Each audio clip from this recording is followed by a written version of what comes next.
është kryqëzimi i Krishtit, domethënë vdekja në kryq, zbritja nga kryqi dhe këtu është pjesa, po themi, ku janë dishepujt mama e vetë. Është tashmë që ka ndruar ka ndruar jetë dhe bëhet e lartë. Më fal. Njëra nga këto stacione kishte humbur, këto janë vepra artit mirëfillta. Edhe këto ka shumë mundësi, pavarësisht se nuk e kemi konfirmuar, të jenë prodhuar nga Marini. Marini ka bërë disa pjesë stacione në një katedrale në Itali që janë shumë të ngjashme në stil. E vetmja që kishte humbur ka qenë stacioni i parë, dënimi i Jezusit në tempull, e cilën e riprodhuam neve, jo mbi bazën origjinale, se nuk e kishim foto. Kjo është një punë e Arben Bajos, shkret, i cili nuk jetë, ndoshta mund të jetë edhe me punët e fundit të tij, mos e fundit fare.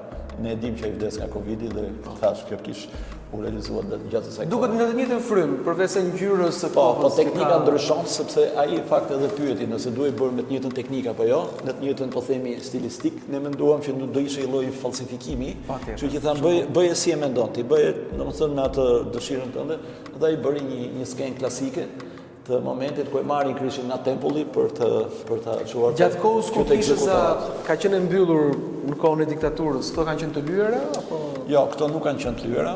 Kisha ka qenë mbyllur, Pallati i Brigadave përgjithsisht ishte mbyllur për publikun përgjithsisht. Kurse kisha ka qenë mbyllur dhe për ata që shkonin ke Pallati i Brigadave, pra ishte diçka që nuk futej njeri. Gjatë kohës që u bë restaurimi, ne dolëm në tull, pra u hoq çdo gjë, këto u veshën me plasmase që mos dëmtoheshin. Dhe sikur se thash, zëvendësuam atë që mungonte.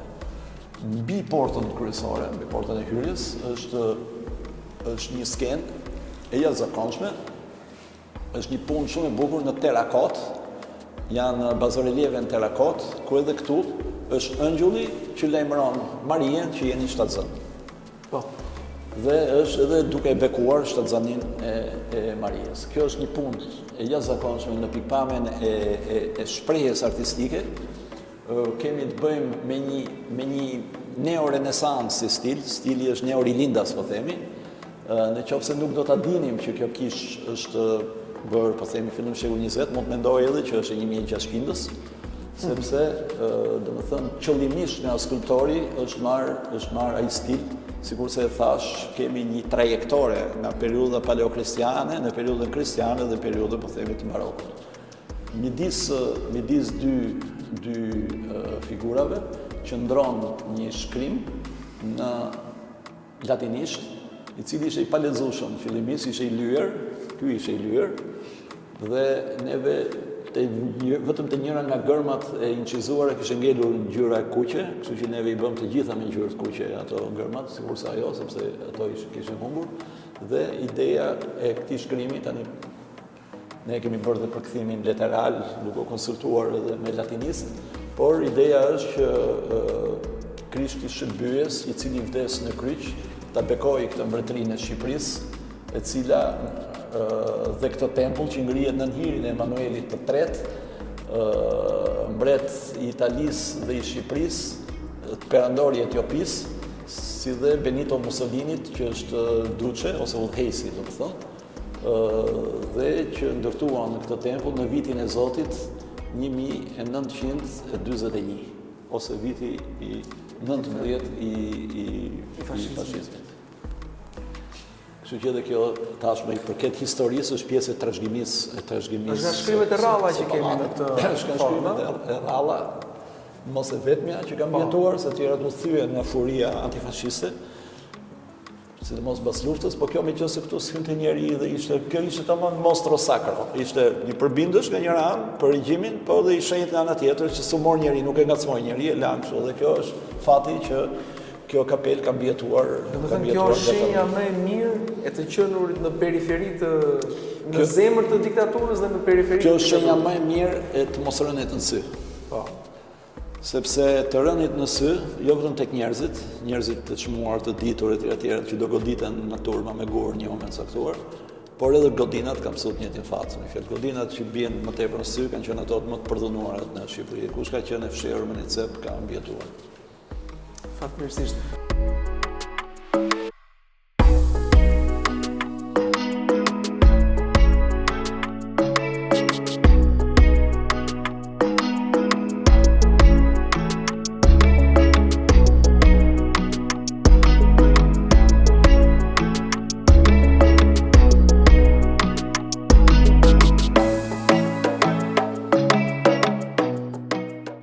Artan, e keni vendosur këmbanoren atje të vendin saj?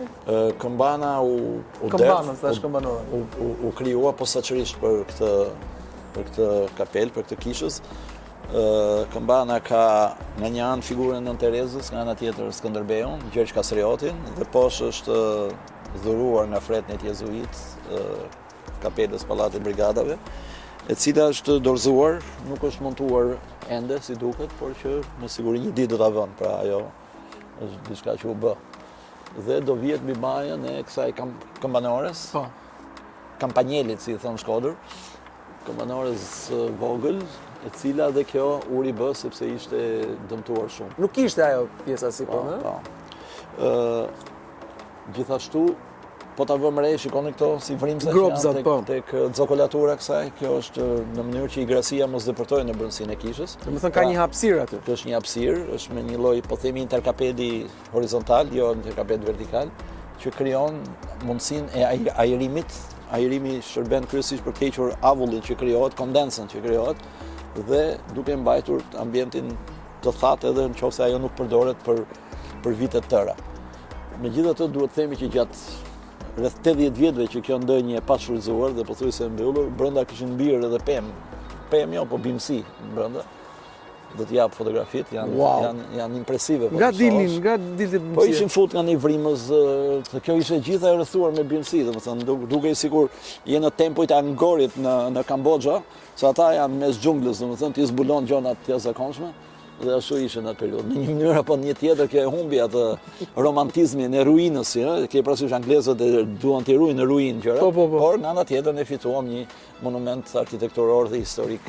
Artan, si unik në Shqipëri. Ka bërë vetën, sa bukur. Myshku duhet ruajtur, në gjithë rrugëzat e pallatit duhet ruajtur. Ka mbirë sepse nuk shkelet, por është i jashtëzakonshëm. Edhe po të shkosh edhe në Versailles, aty ku ka myshk nuk lejon ta shkelesh, domethënë ruhet me kordon, domethënë. Po myshku është krijuar, do shumë kohë krijohet myshku, nuk në Tiranë ka myshk aty ku shumë fshesa. Eksakt. Kështu që këtu u ribën edhe një herë këto lehet e bimësisë. Ndoshta në një të ardhme duhet mbjell 2 selvi në 2 rrathët që janë simetrik. Njërin e shikojmë atje dhe tjetri këtu. Atje ka shumë bimësi, edhe duhet të qefër mirë ky bliri, po këtu do ishte fantastike këtu. Këtu tani kemi një, po të vëmë re, është një qarje, këtu ndalon, janë dy pilastrat e vegjël, të cilat krijojnë një shteg këmbësor, i cili nuk është më shteg, po themi, është për shëtitje në pyll. Do të thënë atje bësh më pagan, do je më njeriu i Zotit. Jo, nuk e di, ajo mund të jetë një shëtitje, domethënë për rekreacion shpirtëror, domethënë del nga kisha, bën një xhiro, mediton njeriu, domethënë këtu gjithashtu një hapësirë meditative. Absolutisht. Bile neve dëgjojmë zhurmën e makinave që kalojnë ke rrugën e Elbasanit poshtë, zhurmë e cila nuk ka ekzistuar dikur, kështu që është nevojshme vendosje disa barierave kundër zërit, që nuk është në një kosto shumë e madhe, po dikush duhet merret me këtë, në mënyrë që të ruhet edhe intimiteti sonor, pra këtu tjetë ajo qetësia meditative që ne po flasim, edhe që këtu është krijuar nëpërmjet infrastrukturës dhe fluksit, në qoftë se si është menduar fluksi i lëvizjes së njerëzve, e besimtarëve në rastin e besimtarëve. Tani kjo është e njëjta rrugë që të çon poshtë, ëh? Po, kjo rruga të çon poshtë, është një serpentinë e cila zbret, thash, këtu mund vije me karrocë ose me makinë deri brenda për personalitetet ose për njerëzit që nuk kishin mundësi ta bënin këmbë. Gjitbrimi është fjalën autokton nuk e përdorim, po origjinal po, sepse këtu ka carac, këtu ka dafin, nuk është dha që i egër në kuptimin është i mbjellë. Është i mbjellë, po është kthyer në gjendje natyrore. Padyshim, në kjo e bën dhe të bukur ky kthimi në gjendje natyrore, domethënë nuk është i pastër. I ngjan kopsheve angleze, jo kopsheve franceze. Kopshet franceze janë që i krahasisin austriake. Kopshi anglez është një kopsh i egër. Dhe po t'ju vëmë re, bimët janë bimë me zdheu. Përgjithsisht janë bimë shumë zgjedhur mezetare. Këtu nuk kemi pisha, nuk kemi, domethënë bimë egzotike, po këto janë caraci, bliri, dafina, pra panja diku, pash një panjë. Aty është një kumbull që ajo do ketë birë spontanisht, në një ushtar ka hongër kumbull, ka përshtyr bëthamën. Po e bardha, po e shoh. Edhe ka kriju një element peizazhi edhe pitoreske, domethënë. Artane, shumë e bukur. Shumë e bukur. Është shumë e bukur, është e vogël, është një lloj bijuterie po themi e arkitekturës parqeve në Shqipëri. Të bën të rish atje, mos ikësh mos Po është një vend unik këtu. Unë pra ndaj thash me përshim se kësaj zhurmës që japin makinat, po të mungoj kjo, ti ndodhesh gati në një atmosferë mistike. Është edhe si kodër kjo është e vetmja kodër. Këtu kjo është një kodër që shikon 360 gradë. Edhe qëllimisht thash që është zgjedhur kjo në kuptimin e një mali të shenjtë dhe në kuptimin e një për shembull në projektin origjinal që nuk u bë, mbi këmbanore është kryqi i Golgothës, që do thotë janë 3 gurët me kryqin sipër në projekt flas gjithmonë. Dhe ndoshta një ditë mund të vendoset ajo. Por këto janë ne shpëtuam nga rreziku i degradimit, ishte momenti i fundit ku mund të kapej dorë. Ndryshe pastaj do, kështu që domethënë kjo u fitua. Tani këtu restaurim pas restaurimi, rivlerësim pas rivlerësimi, gjatë përdorimit, analizë pas analize, sepse këto duhet shohën analizave. Edhe gjithë kjo që thashën duhet shndruar ndoshta në një artikull, po themi edhe shkencor që botohet ke revista Monumentet, po kush ka kohë? Botoj me zë. Kur kemi kohë, eksakt. Kjo plotësohet me elementet e veta. Sikurse edhe ju e dinit atë historinë e Arkangjellit që kishte qenë i vendosur në dhe, pastaj e zorë nga dhe u vun ke hyrja, pastaj u mor nga hyrja erdhi këtu. Pra, edhe kishte pak kokën e nxjerr. Ai dhe unë ndoshta e ka shpëtuar. E ka shpëtuar, e ka mbrojtur nga. Pyetja e fundit, lutem. E ka bërë repert arkeologjik.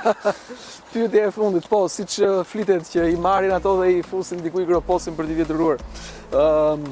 Cili do të jetë fati i pallatit mbretëror Patsakosh? Çfarë do të ndodhë me të? Po nuk e di, flitet që do ketë një trajtim, po themi, për t'u hapur, jo vetëm për publikun kuptimin koshëror, për ta shikuar sa interesant është, por edhe për t'u përdorur me një sens edhe hotelerik, kuptohet një hoteleri e nivelit shumë të lartë.